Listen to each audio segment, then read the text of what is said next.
Hi everyone. In this short video, I'm going to talk to you about index match. So index match, I would describe it as a more complicated Excel function.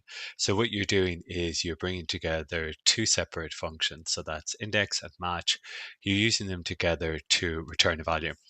Now, you might say to yourself, well, I can use VLOOKUP or XLOOKUP to do the exact same thing. And you can, but specifically with VLOOKUP, there are some limitations. So VLOOKUP, for example, your data needs to be in a specific sequence in order to return a value. And similarly with XLOOKUP, you do have more flexibility, so that constraint isn't on XLOOKUP. So XLOOKUP will allow you to look up a value irrespective of where it is in your data set. However, the index match just gives you a lot more flexibility. So what I'm going to do is I'm just going to break out the two components of the formula just to explain exactly what we're getting at. So the first thing I might do is just explain what a match function will do. So if I type equals match, open brackets. So the first thing it's asking is what do you want to look up, or what is the lookup value? So I'm going to use farmer because that's a item in my data set. I'm going to put a comma in the lookup value. So column C contains the occupations of my data set. So I'm going to put another comma in and I'm going to put an exact match. So 0 will be my match. And if I go close brackets, and that's returning a number 6. So let's see, does that make sense? So if I just go down, so this is my data set here.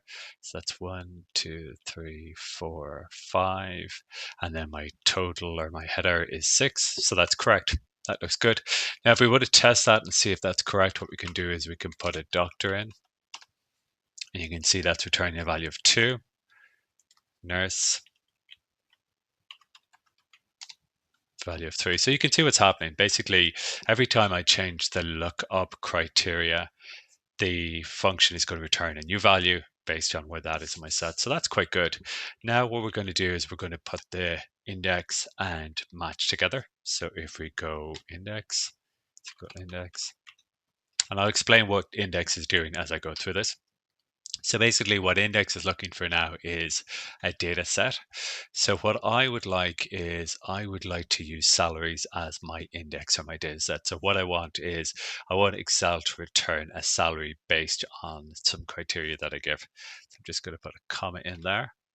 I'm not going to put a row or a number. So you can see here what Excel is looking for. It's saying, okay, I'm going to return a value to you, but you need to tell me where that data is. So the column that I've selected, the data set that I've selected is just one column. So that means that the row number is not relevant. But you can also see in the formula there that the column number, it's in square brackets. And when you see square brackets in a formula in Excel, that means it's not required. So I can run this formula without giving the column. That's quite helpful in this example because there's only one column of data. Where that becomes relevant is if my data set was across multiple columns and I needed Excel to return a value that could be any one of those columns. So that's just gives you a bit of flexibility. Now, I'm not going to put a row number in or a column number in. I'm going to use the match function to tell me where that data is. Because you could see earlier when we used that match function, it was able to say, okay, that's where your record is. So now we're going to use that formula. So if we just go match, open the column or open the bracket, I'm going to select my data. So that's nurse, that's my lookup. And then I'm going to tell it where that data is. So if I just select column C, that's where my list of occupations are. I put in another comma. I want an exact match again, so that would be 0. I'm going to close my bracket, and then I'm going to put a second close bracket because I've already got my index formula open. So if I just go select like that, and now let's see if I just put a format on that, 136. So let's see if that makes sense. Yes, it does. I can see there that the salary for a nurse is 136,000. So that's worked for me. Now, if I want to just test if that formula is working, I'm going to put doctor in. That looks good. How about a plumber?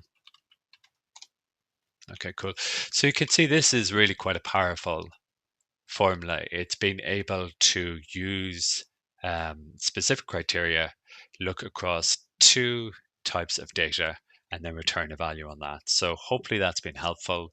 That's an index match formula using both of them together. Obviously, you can use the match on its own if you like, if that's what you need for the problem you're trying to resolve, or index on its own if you like. I hope that's been helpful. If it has, do a thumbs up to the video, subscribe to the channel.